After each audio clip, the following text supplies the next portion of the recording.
Alors, maintenant que ça marche un petit peu, moi, ce que je vous propose, là, on pourrait committer. Alors, attention, très, très, très, très important. Est-ce que je peux committer tout de suite ou est-ce que j'ai quelque chose à faire avant? J'ai imaginé, alors attendez, est-ce que j'ai déjà... Ouais, ok, ça existe.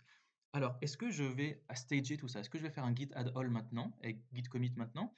Ou alors est-ce que vous pensez qu'il n'y a pas quelque chose à faire? Je vous laisse réfléchir une petite seconde.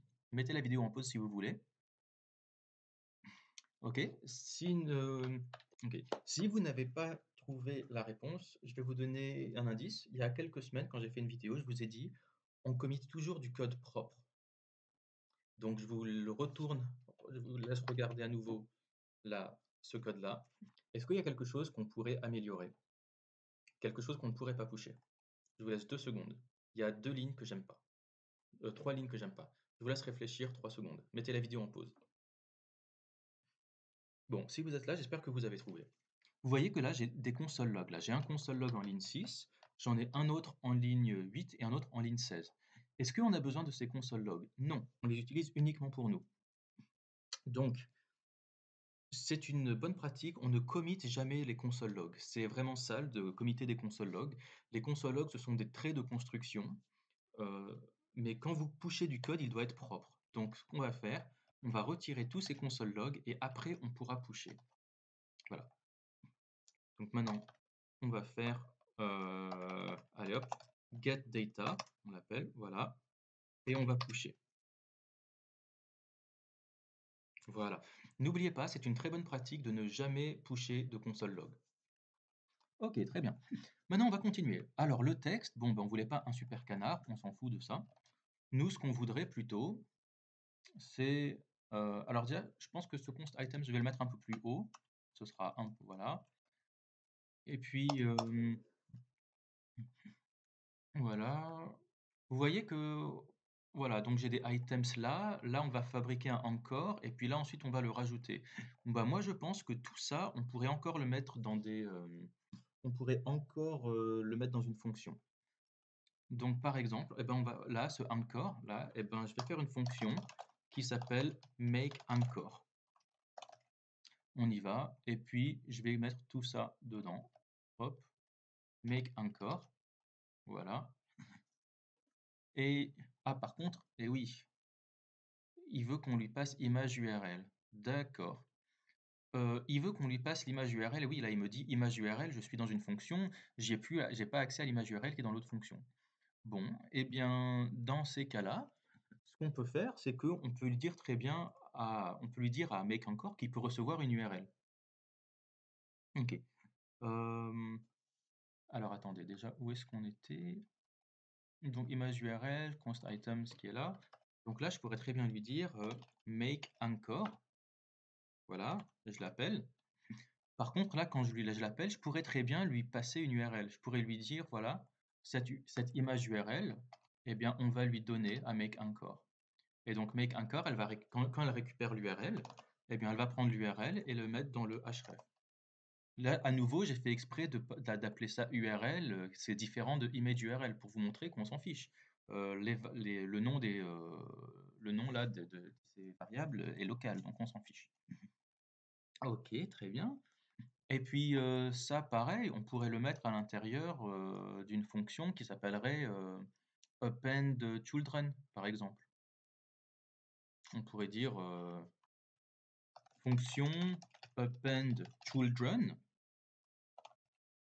Et puis, pareil, je vais prendre tout ça, hop, et je vais le mettre là-dedans.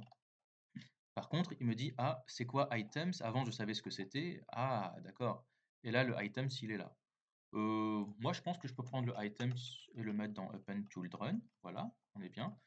Par contre, là, il me dit encore, je ne sais plus ce que c'est. Donc là, il va avoir besoin du encore qu'on a fait là-haut. Alors, comment est-ce qu'on pourrait faire ça? Là, c'est un peu chiant parce que là, vous voyez, le open children, il veut prendre le encore et le mettre dans le items. Mais comment est-ce qu'il va faire ça? Eh bien, le encore, il est là et on voudrait le sortir de la fonction. Eh bien, voilà ce qu'on pourrait faire. Votre fonction, elle peut retourner un élément. Et je vous conseille d'utiliser beaucoup les fonctions de retour. Enfin, le retour, ouais. Donc, si on lui fait return on va lui dire: «Bah, retourne le encore», voilà. Le encore que tu as fait, sors-le de la fonction, tu nous le donnes en sortie et donc du coup, là, mon encore qui est là, eh bien, je pourrais très bien le mettre dans une variable et donc je pourrais l'appeler, bon allez, on va pas se prendre la tête, je vais l'appeler encore lui aussi et c'est pas un problème puisque ce encore, c'est une variable qui est propre à cette fonction. Donc ce encore là, heu, il ne va pas se télescoper avec le encore qui est là puisque cette variable là et cette variable là sont dans 2 fonctions différentes. OK, très bien et alors lui, il me dit: «Oui, mais je sais toujours pas ce que c'est que encore» parce que oui, effectivement, le encore, il est là à l'intérieur de add product.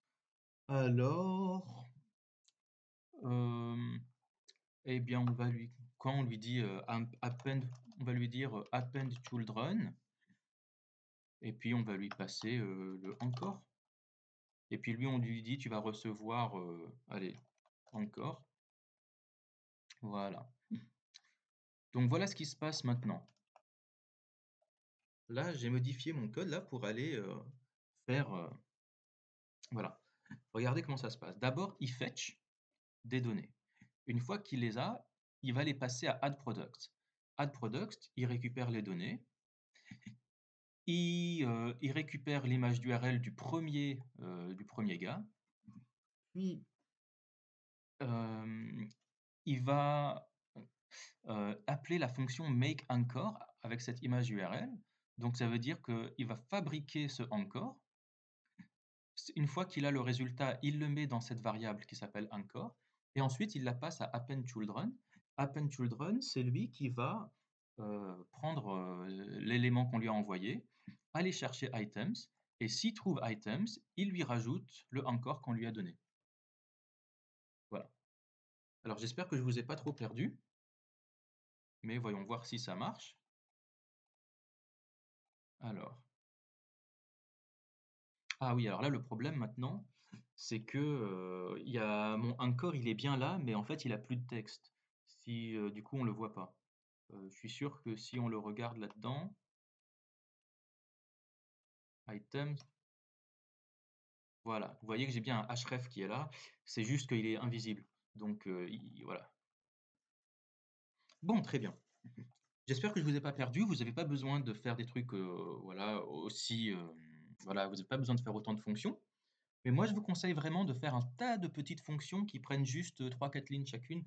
Vous verrez, ce sera beaucoup, beaucoup plus clair. Allez, donc je vous dis à tout de suite. Maintenant, on va passer à la suite.